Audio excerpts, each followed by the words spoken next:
शेफाली जड़ीवाला की death prediction की कैसे गई थी? जब उसकी डेथ हुई है तो उस वक्त उनकी उम्र 42 साल थी। 42 को जब हम एडअप करते हैं ना तो वो भी 6 बनता है, तो उनकी उम्र ही इतनी लिखी हुई थी। किसी बीमारी के जरिए ये काम होगा तो इतनी एक्यूरेट प्रेडिक्शन कैसे की गई थी? डेट ऑफ बर्थ में नंबर्स मौजूद होते हैं कि इस इंसान ने इस दुनिया से इस टाइम पे जाना है। इस साल इतने ज़्यादा हार्ट अटैक से अमवात क्यों देखी जा रही है? जुलाई तक ये अंगारक योग लगा रहेगा तो इस तरह की खबरें सुनने को मिलेंगी। भी आने वाले डेज में आप देखिएगा कि आपको समंदर में कश्तियाँ डूबने या इनके साथ कोई हादसा होते देखेंगे। बिग बॉस क्या कस्ट है?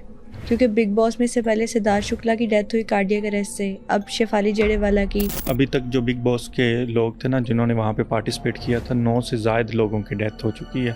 उस टाइम पीरियड पे जब उसकी डेथ हुई है, कुछ नेगेटिव एनर्जीज उसके जायचे में भी मौजूद थी। हिप्नोटाइज करवा के क्या क्या काम लिए जा सकते? आप हिप्नोटाइज करवा के किसी इंसान का मर्डर भी करवा सकते हैं। बॉलीवुड एक्ट्रेस शेफाली जड़ीवाला की डेथ की अफसोसनाक खबर ने सोशल मीडिया पर तहलका मचा दिया, जिसके बाद एक वीडियो भी वायरल हुई जिसमें उनकी डेथ की प्रेडिक्शन की गई थी।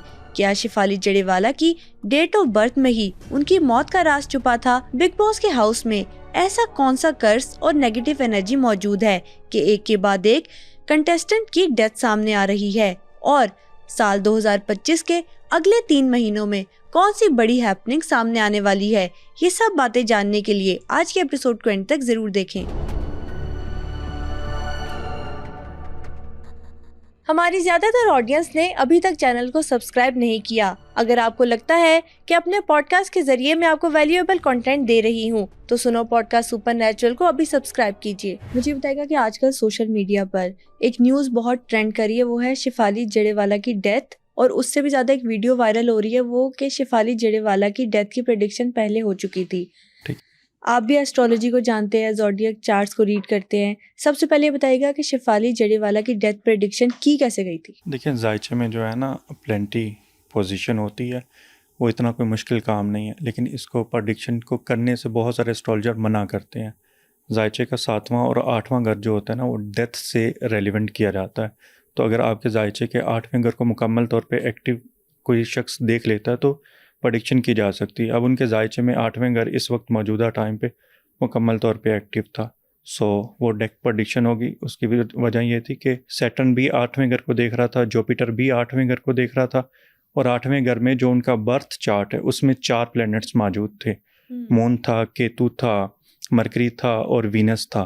ठीक है, जो उनकी लाइफ पाथ नंबर वीनस है ना वो उनके जायचे के 8वें खाने में मौजूद था। अब अगर हम उसकी डेट ऑफ बर्थ को जब इनिशियल करते हैं तो उसकी डेट ऑफ बर्थ में 6 और 2 का नंबर आता है।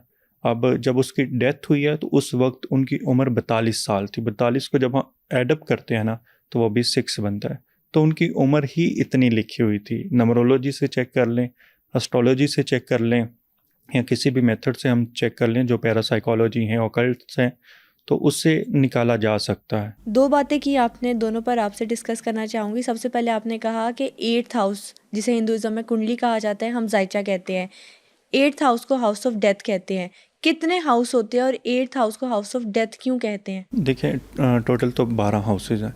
अब 12 हाउसेज में 3 घर ऐसे होते हैं जो इंसान की ज़िंदगी में प्रॉब्लम्स क्रिएट कर रहे होते हैं, उसे 6ठा, 8वां और 12वां घर कहते हैं। अब जिस तरह दुनिया में आने का एक प्रोसेस है, कुंडली देखने का प्रोसेस है, इसी तरह दुनिया से जाने का भी एक सिस्टम है। तो 8वें घर को डेथ के साथ यानी चीज़ों को ख़त्म होने के साथ रिलेट किया जाता है। अब ये 8वां घर जो है ना ये हिडन चीज़ों को भी रिलेट करता है। अब जब कोई इंसान इस दुनिया से जाता है तो वो ज़मीन के नीचे चला जाता है, तो वो जो भी डेप्थ में चीज़ें चली जाती हैं ना या डेप्थ में मौजूद होती हैं वो तमाम तर चीज़ें 8वें घर से रिलेट की जाती हैं। दूसरा, आपकी ज़िंदगी में जो सडन हादसात होते हैं, जो सडन वाक़यात होते हैं, वो 8वें घर से रिलेट किए जाते हैं। अब जिस तरह से विरासती प्रॉपर्टी जो आपकी कमाई गई नहीं है वो भी 8वें घर से रिलेट की जाती है कि कोई बंदा इस दुनिया से जाएगा तो वो घर एक्टिव होगा, किसी के जाने से वो घर एक्टिव होगा, लेकिन किसी दूसरे शख्स को वो 8वां घर फ़ायदा देगा, यानी विरासती प्रॉपर्टी, इनहेरिटेड जो प्रॉपर्टी है किसी दूसरे इंसान को मिल जाएगी। सो 8वां घर, तमाम घर जो है बहुत डेप्थ में जाते हैं। 8वें घर की बात करें तो ये डेथ से रिलेट किया जाता है, अचानक हादसा से रिलेट किया जाता है, हिडन जो एनिमीज़ होते हैं उनसे रिलेट किया जाता है। बड़ी अमाउंट जो बगैर मेहनत के आपको मिल रही होती है वो भी 8वें घर से रिलेट की जाती है। जो लोगों के प्राइज़ बॉन्ड या लॉटरीज़ वगैरह लग जाती होती हैं वो भी 8वें घर से रिलेट किया जाता है। सो बहुत सारी चीज़ें होती हैं जिनको 8वें घर से रिलेट किया जाता है। जहाँ पे 8वां घर बुरा है वहाँ पे 8वां घर अच्छा, एक के लिए बुरा है, एक का नुकसान हो रहा है तो दूसरे को वहाँ से फ़ायदा भी होता है। अच्छा, अगर हम वो वीडियो देखें ना तो उसमें जो एस्ट्रोलॉजर थे या जो होस्ट थे वो कह रहे थे कि किसी बीमारी के ज़रिए ये काम होगा, तो इतनी एक्यूरेट प्रिडिक्शन कैसे की गई थी? देखिए जिस टाइम पीरियड पे उनकी डेथ हुई है ना तो जायचे के चौथे घर में मार्स केतु का कम्बिनेशन बना हुआ था उनके बर्थ चार्ट में। मार्स केतु जब चौथे घर में चला जाता है जो हार्ट से रेलिवेंट या चेस्ट से रेलिवेंट जो एरिया है उससे मंसूब किया जाता है। मार्स ब्लड से रेलिवेंट है, केतु ब्रेकेज पैदा करता है। हार्ट फेलियर या कार्डियक अरेस्ट तभी होता है जब दिल बंद हो जाता है, खून रुक जाता है। सो प्लेंटी पोजीशन उनके मुकम्मल तौर पे एक्टिवेट थी जिस वजह से उनको कार्डियक अरेस्ट हुआ और वो इस दुनिया से चल बसी। एक्यूरेट प्रेडिक्शन की बात करें तो ये दशा, अंतरदशा और डेट ऑफ बर्थ सब चीज़ों को मिला के देखा जाए या जायचे से देखा जाए तो पता चल जाता है, लेकिन एट द एंड इस चीज़ को प्रेडिक्ट करने से मना किया जाता है। अगर किसी एस्ट्रोलॉजर को ये चीज़ नज़र भी आ जाती है ना तो वो बोलता कम है। हाँ, आपको रेमेडीज़ वगैरह बता देता है कि आपके साथ कोई हादसा हो सकता है, कोई ऐसा हादसा जो आपके लिए जानलेवा भी साबित हो सकता है, लेकिन अगर आप ये सदक़ात वगैरह ये रेमेडीज़ करते हैं तो आपके लिए बेहतर रहेगा। तो ये रेमेडीज़ चीज़ें, होती क्या क्या है? रेमेडीज़ डिफरेंट तरह की होती हैं। जायचे में ना 4 मिजाज होते हैं। आछी मिजाज है, हवाई मिजाज है, खाकी मिजाज है, वाटरी मिजाज है। अब इनसे रेलिवेंट करके चीज़ें सदका किए जाते हैं, रेमेडीज़ की जाती हैं। मिसाल के तौर पे आग पे पकी हुई चीज़ सदका करना, इसी तरह परिंदों को अनाज वगैरह, परिंदे चूँकि हवा में उड़ते हैं उनको अनाज वगैरह डालना। इसी तरह जो खाकी बुर्ज वाले लोग हैं वो ज़मीन पर रेंगने वाले परिंदों को या जानवरों को या इंसानों को कोई सदका कर सकते हैं, अनाज डाल सकते हैं, कुछ भी। इसी तरह जो समंदर में मखलूक है यानी मछलियाँ वगैरह या बाकी, तो वहाँ पे वाटी जो बरूज के लोग हैं वहाँ पे वो रेमेडीज़ करेंगे। और इसके अलावा भी डिफरेंट चीज़ें होती हैं जो रेमेडीज़ के तौर पे इस्तेमाल की जाती हैं। वज़ाइफ, सदक़ात, ये सब चीज़ें भी होती हैं। अच्छा, किसी इंसान के जायचे में इस तरह की कोई मुश्किलात या कह लिए प्रेडिक्शन हो गई, हर इंसान ने अपने अपने हिसाब से रेमेडी करनी है? हर इंसान का जो बर्थ चार्ट होता है ना वो दूसरे इंसान से डिफरेंट होता है, क्योंकि हर इंसान की date of birth, time of birth और प्लेस ऑफ बर्थ डिफरेंट होता है। हर इंसान का नसीब डिफरेंट होता है। हर इंसान की ज़िंदगी में जो प्रॉब्लम्स आती हैं वो डिफरेंट होती हैं। सो उसने जो रेमेडीज़ करनी होती हैं वो उसने अपने जायचे के अकॉर्डिंग, अपने प्लैनेट्स के अकॉर्डिंग डिफरेंट करनी होती हैं। और अगर एक इंसान को एक प्लैनेट परेशान कर रहा है जो उसके किसी ना किसी कार्मिक वजह से होगा तो वो एक मखसूस अरसे तक उस प्लैनेट से मंसूब सदका करता है, तो यकीनी तौर पे उसको वो जो भी नेगेटिव एनर्जीज है उसको रोकने में वो कामयाब हो जाता है। ये कार्मिक वजह कौन कौन सी हो सकती है? देखिए बाज़ दफ़ा ना पितर दोष होते हैं, आपके अपने कर्म नहीं होते, आपके आबाओ अजदाद के कुछ कर्म होते हैं जो वरासत के तौर पे, जिस तरह प्रॉपर्टी आगे चल रही होती ना, इसी तरह जैसे डीएनए में ब्लड आगे चल रहा होता है, डीएनए आगे चल रहा होता है, इसी तरह जो हमारी नेकियां होती हैं या हमने किसी के साथ कुछ बुरा किया हुआ है ना तो वो भी आगे उसी तरह चल रहा होता है। तो बाज़ दफ़ा आपके अपने कर्म होते हैं कि आपने किसी के साथ कुछ बुरा किया, आपका कुछ अरसे के बाद ज़ोहल की 7:30 आएगी या कोई ऐसा टाइम पीरियड आएगा कि आपको उसका रिज़ल्ट इस दुनिया में भुगतना है, या फिर ओके। आपके आबाओ अजदाद ने कुछ ऐसे कर्म किए हैं, किसी के साथ ज़्यादती की है। यहाँ पे एक बहुत इंटरेस्टिंग बात कि बाज़ दफ़ा फ़ीमेल्स को उनके वरासत में हिस्सा नहीं मिलता, या ऐसा होता है? फ़ीमेल्स जो हैं वो पाकिस्तान में तो बहुत इशू अमूमी है। तौर पे दुनिया में अक्सर ऐसा होता है, तो वो डिमांड नहीं करती। जब वो डिमांड नहीं करती तो वहाँ पे भी एक पितर दोष लग जाता है, तो अमूमी तौर पे फिर उनकी लाइफ भी आगे चल के डिस्टर्ब हो जाती है। जो कार्मिक चीज़ें होती हैं ना उनकी रेमेडीज़ उनको काटना बड़ा मुश्किल हो जाता है। अगर काटना हो कार्मिक चीज़ों की रेमेडी, किस एक्सटेंट तक जाना पड़ता है? बहुत बहुत आगे तक जाना पड़ता है, लेकिन उसके लिए भी इंसान को ना बहुत ज़्यादा तगो-दो, कोशिश, सदक़ात, वज़ाइफ, खुदा से माफ़ी, ये सारी चीज़ें फिर करना पड़ती हैं। लेकिन एट द एंड वो 100% नहीं काटा जा सकता। सो अगर किसी शख्स ने अपनी बहन को अपनी विरासत में से हिस्सा नहीं दिया तो उसने तो वो खा लिया ना, उसने रहते दुनिया में रहते हुए भी उसका बदला चुकाना है, क्योंकि उसकी औलाद को उसका बदला चुकाना पड़ेगा। आगे जाके तो उसने बरोज़े क़यामत या आखिरत में भी तो उसने बदला उस चीज़ का चुकाना है। सो ये चीज़ें रिलेट कर रही होती हैं। अभी आपने ना शेफाली जड़ेवाला की डेट ऑफ बर्थ की भी बात की। नंबर 6 का क्या सीक्रेट है? कुछ लोग तो कहते हैं नंबर 6 बहुत लकी होता है, लेकिन आपने न्यूमरोलॉजी में कैसे देखी उनकी एज और उनका जो साल चल रहा था उनके लिए? देखें, जिस तरह से वैदिक एस्ट्रोलॉजी है, इसी तरह वेस्टर्न एस्ट्रोलॉजी है, इसी तरह नमरोलॉजी है। नमरोलॉजी में भी डिफरेंट कॉन्सेप्ट्स हैं। वैदिक नमरोलॉजी में मैंने जब उसका डिटेल्ड जायचे का एनालिसिस किया, शेफाली जरीवाला की जो डेट ऑफ बर्थ है वो 15 दिसंबर 1982 है। अब 15 दिसंबर को हम 15 को एडअप करेंगे तो वो 6 बनेगा। 15 दिसंबर 1982 को जब टोटल को एडअप करेंगे ना तो वो नंबर 2 बनेगा। 20 बनेगा, उसको हम 0 को माइनस कर देंगे तो 2 आएगा। अब 6 नंबर की आपने बात की, तो 6 नंबर को वीनस से मंसूब किया जाता है, रिलेट किया जाता है। वीनस को फ़िल्म इंडस्ट्री से रिलेट किया जाता है। इसी तरह जितने भी एक्ट्रेस हैं या फ़िल्म इंडस्ट्री में काम करने वाले लोग हैं, वो 6 नंबर से रिलेट किए जाते हैं। अब 6 नंबर लग्ज़री का भी है, ब्यूटी का भी है, पैसे का भी है, और आपकी ज़िंदगी में जितनी भी लग्ज़री ऐड हो रही होती है, वो सारी चीज़ें 6 नंबर से रिलेट की जाती हैं। अब 2 नंबर ये ट्रैवलिंग से मंसूब किया जाता है, पब्लिक डीलिंग से मंसूब किया जाता है, लोगों के साथ आपका कितना प्यार है, इमोशनल कनेक्शन कितना है, वो चीज़ रिलेट की जाती है। अब उसके नंबर में उसकी डेट ऑफ बर्थ में ये दोनों नंबर्स मौजूद थे, तो लोगों का उसके साथ बहुत ज़्यादा इमोशनल कनेक्शन था।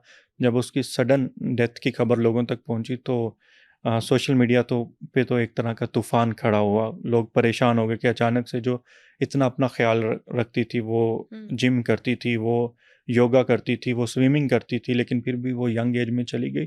तो डेट ऑफ बर्थ में नंबर्स मौजूद होते हैं कि इस इंसान ने इस दुनिया से इस टाइम पे जाना है। अच्छा, जैसा कि आपने बात बताया कि न्यूमरोलॉजी की भी अपनी एक इम्पोर्टेंस है, कुछ नंबर्स कर्स नंबर्स या अनलकी नंबर्स होते हैं? बिल्कुल अनलकी नंबर होते हैं। जैसे most of the time 4 number को अनलकी समझा जाता है। बाकी भी कुछ नंबर्स होते हैं, 8 नंबर को अनलकी समझा जाता है। लेकिन हर इंसान के लिए अनलकी नंबर कौन सा रहेगा वो उसकी डेट ऑफ बर्थ के अकॉर्डिंग देखा जाता है। लेकिन मोस्ट ऑफ़ द टाइम जो नंबर आपके लिए लकी नंबर होता है वो ही किसी टाइम पे अनलकी भी साबित हो जाता है, क्योंकि नेगेटिव एनर्जी भी इकट्ठी हो जाती है। नेगेटिव एनर्जी डिफरेंट वे में इकट्ठी हो रही होती है। नज़र बद की सूरत में, हसद की सूरत में, कोई आपके ऊपर तंत्र मंत्र या कोई जादू जिन्नात कर देता है, तो तब भी वो नेगेटिव एनर्जी इकट्ठी होना शुरू हो जाती है। तो ये चीज़ें ना रिलेट कर रही होती हैं। अच्छा, हम न्यूमरोलॉजी की बात कर रहे हैं तो अभी ईयर 2025 की भी बात कर लेते हैं। ऐसा होता है कि एक साल एक इंसान के लिए अनलकी है, और ईयर 2025 को आप न्यूमरोलॉजी में देख कैसे रहे हैं? 2025 की बात करें तो इसका टोटल नंबर 9 बनता है, जो मरीख से मंसूब किया जाता है।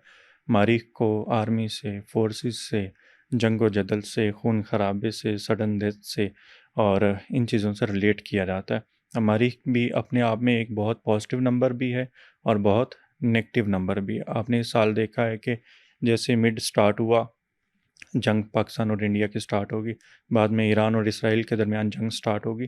तो इसके अलावा आपने एयर क्रैश इंडिया में देखा, एक साथ कई लोगों की अमवात देखी, इसी तरह कई हादसा देखे।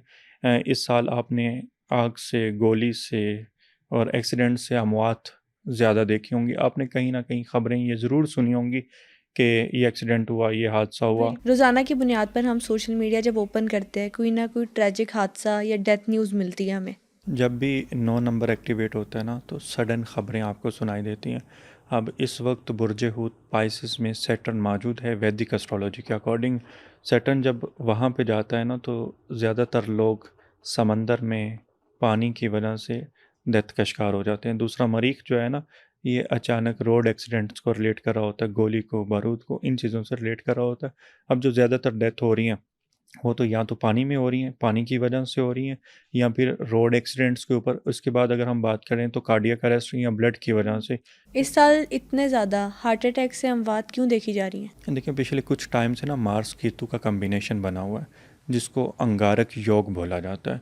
अंगारक योग जब भी लगता है ना तो फिर हादसात भी बढ़ जाते हैं और सडन डेथ, आग लगने के वाक़यात ये भी बढ़ जाते होते हैं। इस टाइम पीरियड पे आपको आए रोज़ कोई ना कोई ऐसी खबर ज़रूर सुनने को मिलेगी, फ़लाँ जगह पे आग लगी, फ़लाँ जगह पे एक्सीडेंट हो गया, एक साथ कई लोगों की अमवात होगी। तो ये चीज़ें इसी साल और इन्हीं महीनों, जब तक ख़ास तौर पे 28 जुलाई तक ये अंगारक योग लगा रहेगा, तो इस तरह की खबरें सुनने को मिलेंगी। जैसे मैंने पहले अर्ज़ किया कि इंडिया में एयरक्राफ्ट क्रैश हुआ एक साथ अहमदाबाद। अहमदाबाद में कोई 300 प्लस लोगों का इस दुनिया से चले गए। अभी रिसेंटली आपने एक स्कूल टीचर की सोशल मीडिया पे वीडियो वायरल देखी होगी कि जिसको अचानक से वेरी लेक्चर के शॉकिंग। दौरान कार्डियक अरेस्ट हुआ, तो वो भी मार्स केतु के कॉम्बिनेशन के दौरान हुआ। सो इस तरह की खबरें जो है ना इर्द गिर्द आजकल बहुत ज़्यादा सुनाई दे रही हैं। जब मैंने इसको सोशल मीडिया पे पोस्ट किया था तो ढेर सारे लोगों ने फीडबैक दिए थे, बताया था हमारे मोहल्ले में, हमारे रिश्तेदारों में अचानक यानी कार्डियक अरेस्ट की वजह से लोग चल बसे। मुझे ये बताइएगा कि जैसा कि इस ईयर का स्टार्ट ऐसा जा रहा है, अगले जो 6 महीने हैं इस साल के, वो कैसे आप देख रहे हैं? देखें 3 से 4 महीने जो है ना ये काफ़ी ज़्यादा क्रिटिकल रहने वाले। ऐसा नहीं है कि अभी हालात सुधर गए हैं, चीज़ें ठीक हो जाएंगी, नहीं। जैसे ही साल का आगाज़ होता है पहले 2-3 महीने थोड़े से नॉर्मल होते हैं, उसमें भी वाक़यात होते हैं। लेकिन जब अगस्त करीब आता है, चूँकि पाकिस्तान अगस्त में बना ना, तो पाकिस्तान बनने से 2 महीने पहले से ये इंसिडेंट या वाक़यात होना स्टार्ट हो जाते होते हैं और ये अक्टूबर नवंबर तक रहेंगे। इस तरह के जो भी हादसात हैं, अचानक हादसात, आग, गोली बारूद या जंगो जदल, दोबारा पाकिस्तान और इंडिया के दरमियान ना कशीदगी भी खड़ी हो सकती है। और इसके अलावा भी दुनिया में कहीं ना कहीं वार जैसी सूरत हाल दोबारा भी आप लोगों को देखने को मिलेगी। और जो आगे 6 महीने हैं वो भी काफ़ी ज़्यादा क्रिटिकल रहने वाले हैं। ख़ास तौर पे नवंबर तक का जो दौरानिया है ना वो काफ़ी क्रिटिकल रहेगा, जिसका मईशत के ऊपर भी इम्पेक्ट पड़ेगा और लोगों की हेल्थ के ऊपर भी और बाकी चीज़ों के ऊपर भी, यानी मुल्कों की इकनॉमी भी डिस्टर्ब होगी और लोगों के मामलात, हालात भी, चीज़ें भी डिस्टर्ब रहती नज़र आ रही हैं। कोई बड़ी हैपनिंग देख रहे हैं? देखिए बड़ी हैपनिंग तो प्रेडिक्ट की जा सकती है, लेकिन ना ये थोड़ा सा नेगेटिव हो जाता है तो लोग जो है ना डिस्टर्ब हो जाते हैं। सो आगे चल के अगस्त के आसपास चीज़ें ना कुछ नेगेटिव होती नज़र आ रही हैं जो काफ़ी ज़्यादा परेशान कुन हो सकती हैं। शेफाली जड़ेवाला की डेथ पर हम बात कर रहे थे, तो इंटरनेट पर ना एक चीज़ सामने आ रही है कि बिग बॉस क्या कस्ट है? क्योंकि बिग बॉस में से पहले सिद्धार्थ शुक्ला की डेथ हुई कार्डियक अरेस्ट से, अब शेफाली जड़ेवाला की, 2 बिग बॉस के जो कंटेस्टेंट हैं उनको लिवर कैंसर हो चुका है। ये क्या मामला है? अभी तक जो बिग बॉस के लोग थे ना जिन्होंने वहाँ पे पार्टिसिपेट किया था, 9 से ज़ायद लोगों की डेथ हो चुकी है। सो वहाँ पे दो चीज़ें होती हैं, एक तो नेगेटिव एनर्जी बहुत ज़्यादा है, लेकिन दूसरा जब वहाँ पे ऑडिशन हो रहे होते हैं या एक शख्स को 100 दिन के लिए वहाँ पे रखा जाता है ना, तो वो मेंटली तौर पे बहुत ज़्यादा डिस्टर्ब हो जाता है, डिप्रेशन में चला जाता है। एक वजह तो डिप्रेशन है, दूसरा वहाँ पे नेगेटिव एनर्जीज़ बहुत ज़्यादा हैं, तीसरा कुछ नेगेटिव जो तंजीमें होती हैं ना उनका इम्पेक्ट भी रहता है कि उन्होंने आपके साथ कोई कॉन्ट्रैक्ट किया है, लेकिन जैसे ही आप कॉन्ट्रैक्ट को बाईपास करते हैं तो फिर आपके साथ कोई ना कोई ऐसा इंसिडेंट क्रिएट कर देते हैं कि आपको पता नहीं चलता। सो ये पीछे रीज़न है, वजह है कि वहाँ पे कुछ ऐसी नेगेटिव तंजीमें, नेगेटिव एनर्जीज़ मौजूद हैं जो ये क्रिएट कर रही हैं। अच्छा, नेगेटिव तंजीमों की या सैटेनिक एनर्जीज़ की आपने बात की, कहा जाता है कि बिग बॉस में जो सिंगल आई है वो एलुमिनाटी का साइन। बिल्कुल ऐसे ही, तो इस बात को मानते हैं आप? हाँ बिल्कुल, वो चीज़ें मौजूद हैं, वो आपके ऊपर नेगेटिव एनर्जी थ्रो कर सकते हैं, जिन्नात आपकी तरफ भिजवा सकते हैं, यहाँ तक कि इन चीज़ों से जान भी ली जा सकती है। ये नेगेटिव एनर्जी बहुत पावरफुल होती हैं। मुख्तलिफ इसके तरीक़ाकार होते हैं। एक इंसान की तस्वीर के ऊपर या नाम के ऊपर बहुत ज़्यादा नेगेटिव एनर्जी को थ्रो कर दिया जाए तो इम्पेक्ट हो सकता है, वो दुनिया से जा सकता है। अच्छा, यहाँ पर ना 2-3 चीज़ें आपसे डिस्कस करना चाहूँगी। सबसे पहले, क्योंकि हम बिग बॉस पर ही बात कर रहे हैं, तो बिग बॉस को डिस्कस कर लेते हैं। पिछले दिनों बिग बॉस की एक कंट्रोवर्सी ये सामने आई थी कि क्योंकि सलमान खान का जो काले हिरन का केस था, ये कहा गया था कि बिग बॉस क्योंकि वो इतने सालों से होस्ट कर रहे हैं, तो उन्होंने सर्टेन एक जो सोसाइटीज़ है उनके साथ कोई कॉन्ट्रैक्ट किया है, जिसके बाद से उनको वहाँ से उस छुटकारा मिल केस से गया उस उसको केस से। बिल्कुल ऐसा ही है। क्योंकि सैटेनिक सोसाइटीज़ किसी ना किसी चीज़ का सौदा करती है और आपको दुनिया की किसी चीज़ से बचा लेती है। ये बिल्कुल पॉसिबल ऐसा ही होता है? बिल्कुल पॉसिबल होता है और ऐसा हुआ है, ठीक है। और अब सलमान खान की जो लाइफ है वो काफ़ी हद तक उस केस से, जो ब्लैक हिरन वाला केस था, उससे भी वो निकल आए हैं और बाकी भी उसकी लाइफ में काफ़ी हद तक चीज़ें ना पॉजिटिव हो गई हैं, क्योंकि ये निज़ाम है, ये सिस्टम एक ऐसा है कि इसको कुछ नेगेटिव ताकतें जो है ना वो कंट्रोल कर रही होती हैं। किसी भी इंसान को वो कंट्रोल कर सकती हैं, उसको एक चीज़ से निजात दिलाएंगी तो उसके बदले में कुछ ना कुछ वो उससे लेंगी ज़रूर। अच्छा, सैटेनिक सोसाइटीज़ आपकी नज़र में ऑपरेट कैसे करती हैं? डिफरेंट उनके अपने तरीक़ाकार होते हैं। वो बाज़ दफ़ा डायरेक्टली आपको अप्रोच कर लेते हैं, बाज़ दफ़ा वो लोगों के थ्रू आपको अप्रोच कर रहे होते हैं। लेकिन जब आप उनके साथ जुड़ जाते हैं तो फिर आगे बढ़ते चले जाते हैं, फिर वापसी का कोई रास्ता मौजूद नहीं होता। लेकिन मोस्ट ऑफ द टाइम वो डायरेक्ट आपको अप्रोच कर रहे होते हैं, लेकिन बाज़ दफ़ा वो नेगेटिव एनर्जीज़ के थ्रू भी आपको अप्रोच कर लेते हैं कि इतनी नेगेटिव एनर्जी आपके इर्द-गिर्द इकट्ठी कर देते हैं कि आपके पास कोई दूसरा ऑप्शन मौजूद नहीं रहता। बिग बॉस के बहुत एक फेमस कंटेस्टेंट, बहुत फेमस एक्टर सिद्धार्थ शुक्ला की डेथ भी कार्डियक अरेस्ट से हुई थी और बहुत यंग एज में। न्यूमरोलॉजी में उनकी डेट ऑफ बर्थ से या बर्थ चार्ट से क्या प्रेडिक्ट कर सकते हैं आप? देखें, जो सिद्धार्थ शुक्ला की डेट ऑफ बर्थ है ना 12 दिसंबर 1980 है। उनकी जो डेथ की डेट है वो 2 सितंबर 2021 में उनकी रात को सोते हुए उन्होंने कुछ पिल्स ली थी जो उनको नींद नहीं आती थी, इस वजह से उन्होंने पिल्स ली और सोते हुए उनकी डेथ हो गई। लेकिन उनकी जो डेट ऑफ बर्थ को हम एडअप करते हैं ना 12 दिसंबर 1980 को, तो 12 का बन गया 3, पूरे को जब हम ऐड करते हैं तो उसका बनता है 6। अब उसकी डेट ऑफ बर्थ में 6 भी मौजूद है, 3 भी मौजूद है। सो कुछ उस टाइम पीरियड पे जब उसकी डेथ हुई है 2 सितंबर 2021 को, कुछ नेगेटिव एनर्जीज़ उसके जायचे में भी मौजूद थी। सो प्रेडिक्शन की जा सकती है, और उसके जायचे में मून केतु का कॉम्बिनेशन बना हुआ था, जो उसको बहुत ज़्यादा स्ट्रेस, डिप्रेशन उसके जायचे में दिखा रहा है। और जब उसकी डेथ हुई थी उससे पहले वो काफ़ी टाइम तक ना स्ट्रेस और डिप्रेशन में थे, और ज़ाहिर-सी बात है वो एक फ्लैट में अकेले रह रहे थे और सडन उनकी डेथ हो गई। और जब वो खबर बाहर आई तो लोग बहुत ज़्यादा परेशान हो गए कि एक यंग हमारा एक्टर इस दुनिया से चला गया, और वो बहुत ज़्यादा नामी-गिरामी था, उसने बहुत ज़्यादा फ़ेम छोटी सी उम्र में कमा लिया था, हासिल कर लिया था। अच्छा, बॉलीवुड में ना बहुत सारी मिस्टीरियस डेथ्स भी हम देखते हैं, जैसे कि सिद्धार्थ शुक्ला की बात की, फिर सुशांत सिंह राजपूत हैं, और बहुत सारी ऑकल्ट प्रैक्टिसेस का भी जिक्र आता है। फिर कुछ एक्टर्स ये भी क्लेम करते हैं कि किसी दूसरे एक्टर ने हम पर ब्लैक मैजिक किया हुआ है कि हमारी पोजीशन डाउन हो जाए और उनको फेम मिल जाए। ये बिल्कुल हर जगह पे होता है। ये सिर्फ़ आपकी फ़िल्म इंडस्ट्री में नहीं होता, ये आपके मीडिया इंडस्ट्री में भी होता है। ये मैं कुछ चीज़ों के नाम भी नहीं ले सकता। हर जगह पे लोग अपने आप को पोज़ीशंस पे लेके जाने के लिए ना इस तरह के काम करवाते हैं या करते हैं। और ये चीज़ पाकिस्तान में भी प्रैक्टिस होती है, इंडिया में भी प्रैक्टिस होती है, बल्कि यूँ कह लें कि पूरी दुनिया में ये चीज़ प्रैक्टिस होती है कि लोग अपने आप को दूसरे से ऊपर लेके जाने के लिए ये चीज़ें करते हैं। बेसिकली तो ये हसद है ना, हसद जब आपको किसी से होना स्टार्ट हो जाता है तो फिर आप किसी को आगे बढ़ता हुआ नहीं देखना चाहते। तो कुरान पाक में भी अल्लाह ताला ने आखिरी दोनों सूरतों में हसद से बचने के लिए तरतीब बताई है कि आप हसद करने वालों के शर से बचें, क्योंकि ये बहुत नेगेटिव बीमारी है जो कैंसर की तरह किसी इंसान को लग जाए ना, तो जब तक वो इस दुनिया से चला ना जाए तो वो बच नहीं सकता। सो ये जो चीज़ें होती हैं ये अपना इम्पैक्ट क्रिएट कर रही होती हैं, जैसे ब्लैक मैजिक है, जादू जिन्नात हैं, नज़र हसद है, या कोई भी नेगेटिव एनर्जी है। ब्लैक मैजिक से हट के कुछ नेगेटिव एनर्जीज़ जो होती हैं ना वो भी थ्रो की जा रही होती हैं, जैसे रेडियो सिग्नल्स की सूरत में। वो अच्छा। रेडियो सिग्नल्स की सूरत में वो थ्रो की जा रही होती, और उससे भी इंसान की जान जाने का ख़तरा मौजूद रहता है। हमें बाज़ दफ़ा मालूम हो जाता है कि बहुत ज़्यादा नेगेटिव एनर्जी है, तो हम किसी न किसी तरह से उन नेगेटिव एनर्जीज़ को स्टॉप कर लेते हैं, रिमूव कर देते हैं। लेकिन मोस्ट ऑफ़ द टाइम कुछ लोग इन चीज़ों के ऊपर बिलीव नहीं करते, तो फिर उन लोगों के ऊपर जब वो चीज़ें इम्पैक्ट हो रही होती हैं, तो वो तब उनको पता चलता है जब उनको बस जाने का वक़्त आ चुका होता है। तो अच्छा, ये चीज़ें रहती हैं। जैसा कि अभी आपने बताया कि ब्लैक मैजिक के अलावा भी बहुत सारी नेगेटिव एनर्जीज़ किसी दूसरे इंसान पर ट्रांसफ़र की जा सकती है। बिल्कुल। अक्सर एक एक्ट्रेस क्लेम करती है कि किसी दूसरी एक्ट्रेस ने, जैसे कि पूजा मिश्रा ने क्लेम किया था कि सोनाक्षी सिन्हा ने मुझ पर मेरा काम रोकने के लिए, मेरे प्रोजेक्ट्स लेने के लिए ब्लैक मैजिक किया हुआ है।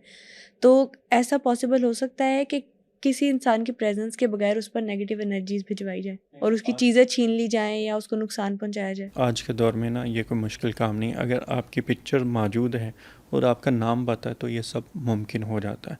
अगर आपकी एक दफ़ा किसी इंसान से मुलाकात हो गई है ना, तो तब भी ये चीज़ें इम्पेक्ट क्रिएट कर सकती हैं, या ये चीज़ें थ्रो की जा सकती हैं। ये बिल्कुल मुमकिन है। रीसेंट आपके पास ऐसे कैसे केसेस आ रहे हैं कि नेगेटिव एनर्जीज भिजवाई जा रही है और इनकी क्या रेमेडी हो सकती है? देखिए, बहुत सारी चीज़ें होती हैं। रिसेंटली जो सबसे ज़्यादा केसेस हैं वो तलाक़ के केसेस हैं, खुला के केसेस हैं, या नज़र बद की वजह से हादसात के केसेस हैं। ये चीज़ें आती रहती हैं। अभी रिसेंटली आपने नज़र हसद की बात कर रहे थे, तो रजब भट्ट की शादी को आपने सोशल मीडिया पे बहुत ज़्यादा वायरल देखा, लेकिन जैसे ही उसकी शादी हुई पहली रात ही वाइल्ड लाइफ वालों ने उसके घर में रेड किया।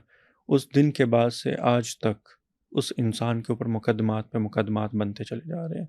वाइफ भी उनकी डिप्रेशन में। बिल्कुल डिप्रेशन में, उनकी पर्सनल लाइफ बहुत ज़्यादा डिस्टर्ब हो गई। जो हमें सोशल मीडिया पे लोग नज़र आ रहे होते हैं ना कि वो बहुत ज़्यादा खुश हैं, लेकिन इंटरनली तौर पे देखा जाए तो वो बहुत ज़्यादा अकेले हो चुके होते हैं, बहुत ज़्यादा स्ट्रेस और डिप्रेशन में चले जाते हैं। उसके पीछे वजह यही होती है कि आपको तरह तरह के लोग देख रहे हैं, तरह तरह की एनर्जीज़ मौजूद हैं, लेकिन सबसे ज़्यादा जहाँ पे आपसे लोग मोहब्बत करने वाले हैं वहाँ पे हसद करने वाले भी मौजूद हैं। लेकिन अगर आप नज़र हसद का इलाज करते रहते हैं तो ठीक है, लेकिन एक लिमिट तक ही आप उसका इलाज कर सकते हैं ना, लेकिन उसके लिए फिर बाद में रेमेडीज़ होती हैं, सदक़ात होती हैं और वो आपको रेगुलर बेसिस पे करना पड़ते हैं। दुआएँ होती हैं, वो आपको रेगुलर बेसिस पे पढ़ना पड़ती हैं ताकि आप इन नेगेटिव एनर्जी से बच सकें या उनकी रोकथाम कर सकें। इंडस्ट्री में क्या समझते हैं किस किस तरह की ऑकल्ट प्रैक्टिसेस अपनाई जाती हैं या फिर सुपर नेचुरल तरीक़ों का इस्तेमाल करके फ़ेम हासिल किया जाता है? देखें, आज के दौर में ना किसी का नाम और माँ का नाम हासिल करना कोई मुश्किल काम नहीं है। अगर आपका नाम मालूम है तो वालदा का नाम मालूम करना कोई मुश्किल नहीं है। तो लोगों के पास ना एक्सेस ईज़ी है, जादू करने वालों के पास लोग चले जाते हैं और किसी भी इंसान को नीचा दिखाने के लिए या नुकसान पहुंचाने के लिए लोग ये प्रैक्टिस करते हैं। जादू जिन्नात हैं, कुछ नेगेटिव एनर्जीज़ हैं जो वेव्स की सूरत में भेजी जाती हैं, फिर हसद है, फिर तवीज़ात होते हैं, फिर जिन्नात होते हैं, जिन्नात भिजवाए जाते हैं। सो ये सारी अलग अलग चीज़ें होती हैं जो इंडस्ट्री में मौजूदा टाइम पे इम्पेक्ट क्रिएट कर रही होती हैं। अब एक इंसान बहुत तेज़ी से ग्रो कर रहा है, लेकिन अचानक से उसकी ग्रोथ में रुकावट आ जाती है, उसको प्रोजेक्ट मिलना बंद हो जाते हैं, तो उसके पीछे यही नेगेटिव एनर्जीज़ मौजूद रहती हैं जो जादू जिन्नात हैं, नज़र हसद है, या जो नेगेटिव एनर्जीज़ थ्रो की जा रही होती हैं या तवीज़ात वगैरह हैं। सो ये इम्पेक्ट क्रिएट कर रही होती हैं। एक और चीज़ भी अब सोशल मीडिया पर सुनने को मिल रही है कि जो बिग बॉस हाउस है वो इटसेल्फ कर्स है। बिल्कुल, वहाँ पे मोस्ट ऑफ द टाइम लोगों ने भूत प्रेत को भी ना महसूस किया है। बेसिकली जगह होती हैं जहाँ पे ये जिन्नात अपना बसेरा कर रहे होते हैं। मैंने बहुत सारी चीज़ों को ऑब्ज़र्व किया है, देखा है, मल्टीपल लोगों के घरों में जाके ये चीज़ें देखी हैं, तो वो चीज़ें मौजूद होती हैं। और वो जो बिग बॉस का सेटअप है ना, उस सेटअप के ऊपर भी वो चीज़ें यानी नेगेटिव एनर्जीज़ मौजूद हैं, जिसकी वजह से लोग स्ट्रेस और डिप्रेशन में चले जाते हैं। और जब वो एक लंबे अरसे तक तनहा वहाँ पे रहते हैं, चूँकि 100 दिन का उनका प्रोजेक्ट होता है कि आपने यहाँ ही रहना, यहाँ से बाहर नहीं जा सकते, तो फिर वो चीज़ें वहाँ पे मौजूद होती हैं। जितना इंसान नेगेटिव होता है उतना उनको वो चीज़ें इम्पेक्ट क्रिएट करती हैं, डराती हैं, और फिर वो चीज़ें उनकी ज़िंदगी में एक हादसा बन जाती हैं और वो कभी उनको भूलता नहीं है और वो भी उनके एक डिप्रेशन की वजह बनती है। अच्छा, ये कर्स क्या होता है? कर्स की अगर आप डेफिनेशन बताएं तो ये कर्स का क्या हम लेंगे? आसान लफ्ज़ों में आप इसे नेगेटिव एनर्जीज जैसे भूत प्रेत, जिन्नात वगैरह से रिलेट किया जाता है, यानी ये वो चीज़ें वहाँ पे मौजूद हैं। बिल्कुल ठीक हो गया। अच्छा, अभी आपने बताया कि आपने भी अपनी आंखों से इस तरह के बहुत सारे केसेस देखे हैं, इस तरह के केसेस डील भी किए हैं। आपने अपनी आंखों से किसी पैरानॉर्मल एंटिटी को देखा है? पैरानॉर्मल महसूस कर लेते हैं, देखा नहीं है। जब भी कोई वजीफ़ा किया जाता है, ख़ास तौर पे सूरह मुज़म्मिल को जब पढ़ा जाता है, तो आपको वो नेगेटिव एनर्जी फ़ील होना स्टार्ट हो जाती है। अगर आप कहें कि आँखों से देखा, तो आँखों से मैंने तो नहीं देखा, लेकिन कुछ लोग इनको देख भी लेते हैं, महसूस कर लेते हैं, लेकिन मैंने महसूस करने की प्रैक्टिस बहुत बार की है। कोई स्केरी केस शेयर कर सकते हैं हमारे साथ? देखिए, रिसेंटली मेरे ना एक घर में जाने का इत्तेफाक हुआ, तो वहाँ पे जब उन्होंने मकान बनाया था, एक कनाल का मकान था, उस मकान में 2 फैमिलीज़ रह रही थी। एक फैमिली यूके शिफ्ट हो गई, दूसरी जो फैमिली थी वो यहीं पे रह रही थी। उन्होंने एक पोर्शन अपना बंद कर दिया। जब अपना एक पोर्शन बंद कर दिया ना, और एक लंबे अरसे तक जब कोई भी जगह बंद कर दी जाए और वहाँ पे ऑलरेडी वो चीज़ें मौजूद हों, तो वो फिर चीज़ें डिस्टर्ब करना स्टार्ट कर देती हैं। और वो नीचे वाली जो आंटी थी वो मुझे कहती कि हम जब से भी ऊपर जाते हैं ना, तो कुछ ना कुछ नेगेटिव हो रहा होता है। रात को खिड़कियों के बजने की आवाज़ आ रही होती है, वॉशरूम में स्मेल होती है, पानी बहने की आवाज़ें आ रही होती हैं, फर्नीचर हमारा गिरा पड़ा होता है, या किचन में कुछ नेगेटिव चीज़ें हो रही होती हैं, तो हम डर जाते हैं। इस तरह की चीज़ें अक्सर व बेशतर महसूस की हैं, देखी हैं, फ़ील की हैं। लाहौर जैसे शहर में इर्द गिर्द या हमारे जो बाकी इलाके हैं वहाँ पे तो ये चीज़ें हैं, लेकिन लाहौर जैसे शहर में भी इन चीज़ों को मैंने महसूस किया है, देखा मल्टीपल जगहों पे, एक जगह की बात नहीं कर रहा, मल्टीपल जगहों पे ये चीज़ें प्रेजेंस को मैंने फ़ील किया। फिर इन नेगेटिव एनर्जीज़ को कैसे भगाते हैं आप? मुख्तलिफ़ तरीक़ाकार होते हैं। सूरह मुज़म्मिल है और उनसे जो भी नेगेटिव चीज़ें होती हैं उनको हुक्म लगाया जा रहा होता है कि आप यहाँ से चले जाएं, या वो बदले में कोई चीज़ डिमांड कर रहे होते हैं कि हमें ये चीज़ दे दी जाए, हम चले जाते हैं, या फिर उनसे कह लें कि एग्रीमेंट कर लिया जाता है कि आप यहाँ पे रहना चाहते हैं तो आप रहें, लेकिन इनको तंग नहीं करेंगे। बाज़ दफ़ा उनको वहाँ से लेके अपने साथ अपनी भी कुछ एनर्जीज़ होती हैं, अपने भी कुछ मौक़लात होते हैं जो हमने बड़ी मेहनत से सूरह मुज़म्मिल से या बाकी सूरतों से, आयतों से कमाए होते हैं, तो लेके जाके कहीं दूसरी जगह पे उनको छोड़ दिया जाता है। बाज़ लोग इनको जला देते हैं, लेकिन मैं समझता हूँ कि जलाने से ना जो पीछे कबीले होते हैं वो फिर नुकसान देते हैं। हम अपनी तौर पे तो हिफाजत कर लेते हैं, लेकिन जो जिन लोगों के घर में वो चीज़ें मौजूद रहती हैं ना, उनको कहीं न कहीं इम्पैक्ट क्रिएट कर रही होती हैं, और फिर उन लोगों के घर में सडन डेथ्स, अचानक हादसात ये बढ़ जाते होते हैं। कोशिश की जाती है कि ये जो नेगेटिव एनर्जीज़ होती हैं, जिन्नात होते हैं, भूत प्रेत होते हैं, इनको जलाया ना जाए। ऐसे भी सुनने में आता है ना कि किसी एक जिन को अगर आपने कत्ल कर दिया, जला दिया, तो पीछे उसकी फैमिली बदला लेने के लिए बिल्कुल पहुंच ऐसा जाती है होता आपकी है। फैमिली से। बिल्कुल ऐसा होता है। मैंने अभी अर्ज़ किया ना कि जब किसी को कत्ल कर दिया जाए या जला दिया जाए, तो फिर उसकी जो भी फैमिलीज़ होती हैं, कबीले होते हैं, तो वो मेरे से तो आके बदला नहीं लेंगे, लेकिन जिनका घर है, उनके घर में आके वो कुछ ना कुछ ऐसा करेंगे जो बहुत ज़्यादा नुकसानदा होगा। सडन डेथ हो सकती है, सडन ऐसा हादसा हो सकता है, शॉर्ट सर्किट हो सकता है, जो बहुत ज़्यादा नुकसान का सबब बनता है। अरे तो जिन्नात के साथ क्या डीलिंग होती है इंसान की? उनसे बातचीत किन की चीज़ों जाती, पे मतलब राज़ी होते हैं वो? वो कुछ ना कुछ डिमांड कर रहे होते हैं कि हमें ये चीज़ दे दी जाए। अमूमी तौर पे वो सदक़ात की सूरत में बात कर रहे होते हैं कि हमें इतना गोश्त दे दिया जाए, या फिर हमारे लिए ये काम किया जाए। वो काम डिफरेंट होते हैं, उनको ऑन एयर मेरे ख्याल नहीं किया जा सकता। अच्छा, जिस तरह से अभी हम ना पॉडकास्ट का हमने स्टार्ट लिया शेफाली की बात से, फिर सिद्धार्थ शुक्ला की डेथ पर हमने बात की, बिग बॉस पर हमने बात की, तो ये कहा जाता है कि जो भी बिग बॉस के हाउस में आता है उसकी एनर्जीज़ को और उसके माइंड को कंट्रोल कर लिया जाता है। माइंड कंट्रोल किसी इंसान का करना पॉसिबल होता है? ये तो बिल्कुल आसान सा है। हिप्नोटिज़्म के ज़रिए से माइंड को कंट्रोल कर लिया जाता है, और भी डिफरेंट तरीक़ाकार हैं जिनसे ना किसी भी इंसान के माइंड को कंट्रोल कर लिया जाता है। और वहाँ पे जब एक लंबे अरसे तक वो लोग रहते हैं ना, तो वो अपने बहुत सारे सीक्रेट्स दूसरों के साथ शेयर कर देते हैं, क्योंकि वो स्ट्रेस और डिप्रेशन में जा रहे होते हैं। उनके पास शेयर करने को ज़्यादा कुछ होता नहीं है, लेकिन वो अपने बहुत ज़्यादा पर्सनल सीक्रेट जब शेयर कर लेते हैं ना, तो वो तब भी लोगों के कंट्रोल में आ जाते हैं। लेकिन माइंड कंट्रोल की बात की जाए, तो बिल्कुल माइंड को रीड भी किया जा सकता है और माइंड को कंट्रोल भी किया जा सकता है। माइंड कंट्रोल करने के लिए जो सबसे ज़्यादा तरीक़ाकार को फ़ॉलो किया जाता है, वो ये टेलीपैथी है। किसी इंसान के माइंड को कंट्रोल करना है हिप्नोटिज्म के थ्रू, कितना टाइम लगता है? जो लोग इसकी प्रैक्टिस करते हैं विदिन सेकंड्स, सिर्फ सामने वाले इंसान को एक दफ़ा देख लें, लेकिन मोस्ट ऑफ द टाइम तो आप कहीं दूर मौजूद हैं, आपके पास उसका नाम मौजूद है, तो आप तब भी उसको हिप्नोटाइज़ कर लेते हैं। लेकिन अगर आप हिप्नोटिज़म की बात करें, सामने इंसान मौजूद है, तो विदिन सेकंड्स हिप्नोटाइज़ किया जा सकता है। हिप्नोटाइज करवा के क्या क्या काम लिए जा सकते हैं? देखिए, उस वक्त जब सामने वाला इंसान हिप्नोटाइज़ हो जाता है ना, तो उसके बस में कुछ नहीं होता। आप उसे जो कहेंगे वो इंसान उस वक्त वो करेगा। आप हिप्नोटाइज़ करवा के किसी इंसान का मर्डर भी करवा सकते हैं, उसके पास जितने पैसे होंगे वो पैसे आप ले सकते हैं, यहाँ तक कि बैंक ट्रांसफ़र भी करवा सकते हैं। लेकिन लोग ये प्रैक्टिस नहीं करते कि बाद में ट्रेस हो जाए। मैंने इस तरह के भी बहुत सारे वाक़यात देखे। मेरे एक दोस्त थे, उन्होंने एटीएम से कुछ अमाउंट विथड्रॉल करवाई, और जब विथड्रॉल करवा के वो बाहर निकले, तो उसी वक्त उनको किसी ने हिप्नोटाइज़ कर लिया। मुझे बता रहे थे कि मैंने वालदा की दवाइयाँ लेनी थी, लेकिन मैं बाहर निकला तो मुझे हिप्नोटाइज़ कर लिया। मेरे पास कोई 15,000 के पास रुपीज़ थे, तो उसी वक्त मैंने उस बंदे को दे दिए, और आधे घंटे बाद जब मैं अपने होश में आया, तो मैंने सोचा मैं तो घर से मेडिसिन लेने आया था, और पैसे मैंने किसी को दे दिए। और फिर बाद में उसने मेरे से डिस्कस किया, तो मैंने कहा कि आपको तो हिप्नोटाइज़ कर लिया गया था, और हिप्नोटाइज़ करके वो बंदा पैसे ले गया। तो कराची जैसे शहर में इस तरह की चीज़ें ज़्यादा प्रैक्टिस होती हैं, बाकी लाहौर में भी होती हैं। और पिछले दिनों तो इस तरह के लोगों को हमारे जो अदारे हैं उन्होंने पकड़-दकड़ भी शुरू कर दी थी। अच्छा, ये हिप्नोटाइज किया कैसे जाता है? किसी इंसान के साथ आई कांटेक्ट करके? आई कॉन्टैक्ट करके, माइंड को कंट्रोल करके, माइंड के ज़रिए से एनर्जीज़ भेज के, पहले जो इंसान इसको हिप्नोटाइज कर रहा होता है ना, उसने इसकी मुकम्मल प्रैक्टिस की होती है, मशक की होती है, तो उसके लिए हिप्नोटाइज करना कोई मुश्किल काम नहीं होता।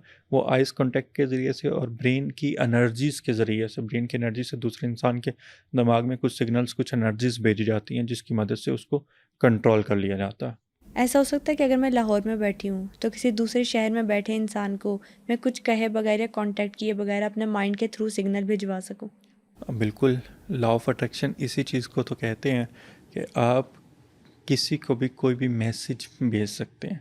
मोस्ट ऑफ द टाइम लोग मुझे मिस कर रहे होते हैं, याद कर रहे होते हैं, तो मुझे फ़ील हो जाता है कि फ़लाँ शख्स मुझे इस वक्त महसूस कर रहा है, शिद्दत से याद कर रहा है। बहुत सारे लोगों के साथ इस तरह के वाक़यात होते हैं कि आप किसी को याद कर रहे हैं और अचानक से फ़ोन पे बेल उसी शख्स की बजती है, कॉल आ जाती है। सो ये एक सिग्नल्स का मीडियम ही होता है, पैगाम रसानी का मीडियम होता है, यानी पैगाम पहुँचाया जा सकता है।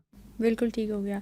ईवल आई की हमने बात की थी, ईवल आई की बात बीच में रह गई। कैसे अंदाज़ा लगाया जा सकता है कि मुझ पर ईवल आई है?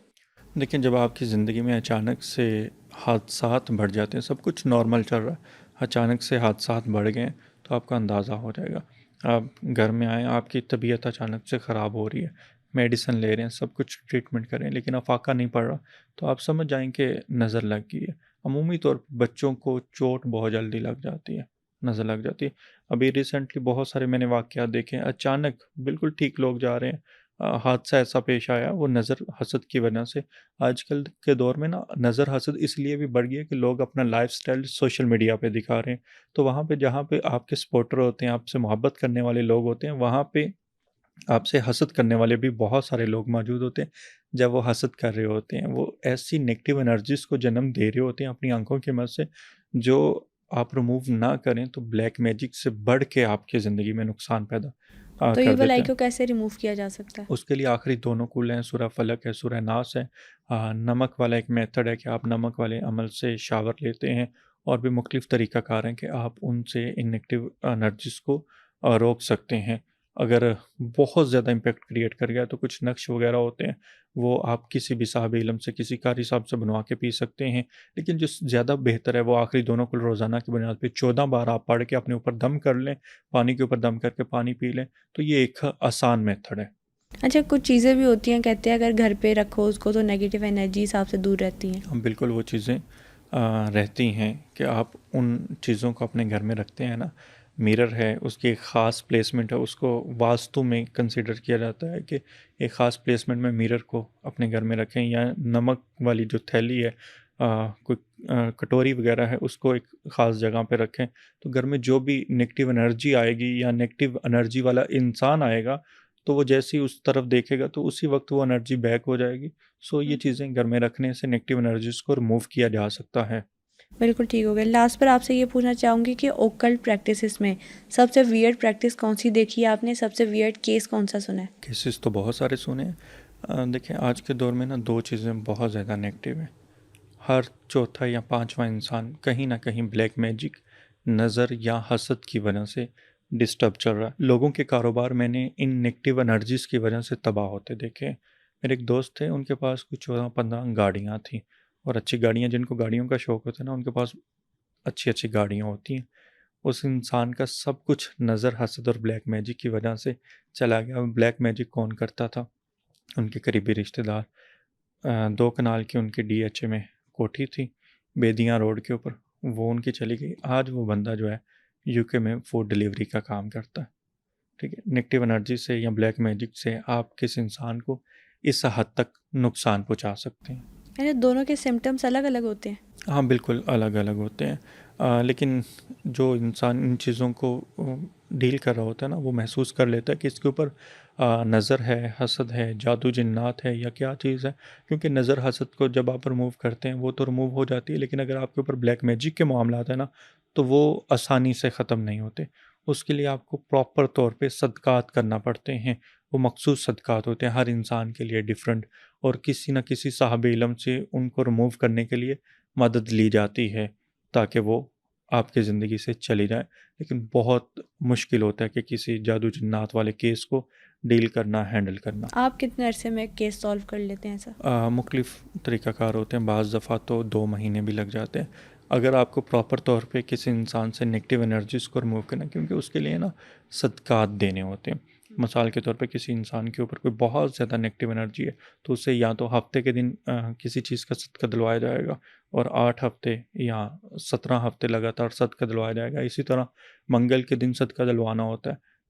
ख़ास तौर पे ये उन चीज़ों को नेगेटिव एनर्जी ज़्यादा अट्रैक्ट करती हैं जिनका ब्लड हल्का होता है, खून हल्का होता है। उनके ऊपर ब्लैक मैजिक भी बहुत जल्दी इम्पैक्ट क्रिएट कर जाता है और नज़र हसद भी उन लोगों के ऊपर बहुत जल्दी इम्पैक्ट क्रिएट कर जाती है। ये खून हल्का होना मेडिकली बात कर रहे हैं?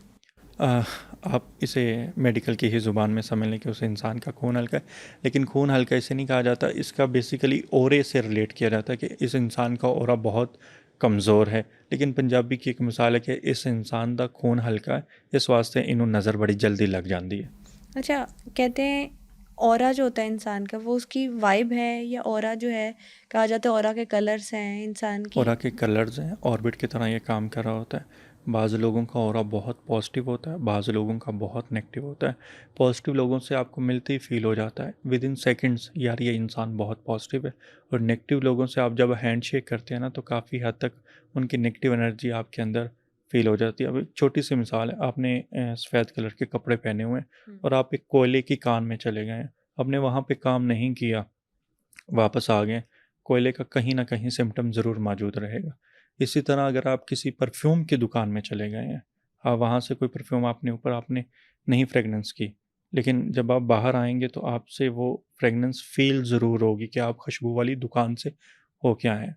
इसी तरह जब आप किसी नेगेटिव इंसान से मिलते हैं, नेगेटिव ओरा वाले इंसान से मिलते हैं, तो वो आपके ओरा को भी नेगेटिव कर देता है। और अगर आप किसी रूहानी शख्सियत से, किसी पॉजिटिव एनर्जी वाले इंसान से, पॉजिटिव ओरा वाले इंसान से मिलते हैं, तो आप फील करते हैं कि यार आपकी ज़िंदगी में भी कुछ मुस्बत हो रहा है, कुछ पॉजिटिव हो रहा है। ये चीज़ें बहुत सारे लोग फील करते हैं, मैं भी फील करता हूँ, आप भी लाइफ में कभी ना कभी बिल्कुल फील ऐसे ही ज़रूर है, किया होगा। वाइब जिसे हम कहते हैं ना, वाइब कैच बिल्कुल कर लेते हैं। बिल्कुल। अच्छा, कल्बे आज़म, लास्ट पर जो हमारा सारा पॉडकास्ट है जिस पर हम बात कर रहे थे कि ये साल कैसा है और हैपनिंग्स का साल है, ईवल आई, इन सारी चीज़ों पर हमने बात की, एक क्या टिप देंगे जैसा कि आपने कहा कि 2025 हैपनिंग्स का साल है? जो लोग डंकी लगा के अब जाएंगे ना यूरोप में, क्योंकि बहुत सारे लोग हमारे गुजरात है, मंडी बहाउद्दीन है, झेलम में, इन इलाकों से डंकी लगा के बाहर जा रहे होते हैं, तो इन लोगों को तो डंकी नहीं लगानी, वरना जितने भी जाएंगे अभी आने वाले डेज़ में आप देखिएगा कि आपको समंदर में कश्तियाँ डूबने या इनके साथ कोई हादसात होते देखेंगे। और जो लोग भी ऐसी चीज़ों को प्रैक्टिस कर रहे हैं, लॉन्ग ड्राइव पे जा रहे हैं और बिला वजह जा रहे हैं, वो ना जाएं।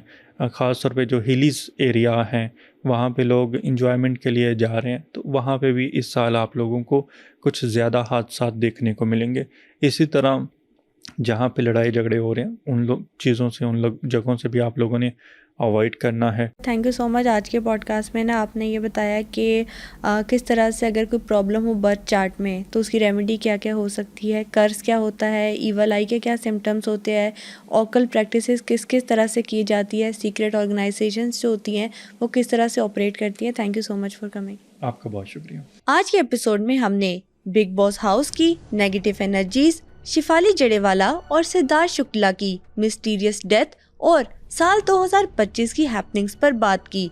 आप नेक्स्ट हॉरर एपिसोड किस टॉपिक पर देखना चाहते हैं हमें कमेंट सेक्शन में ज़रूर बताइएगा। Stay tuned.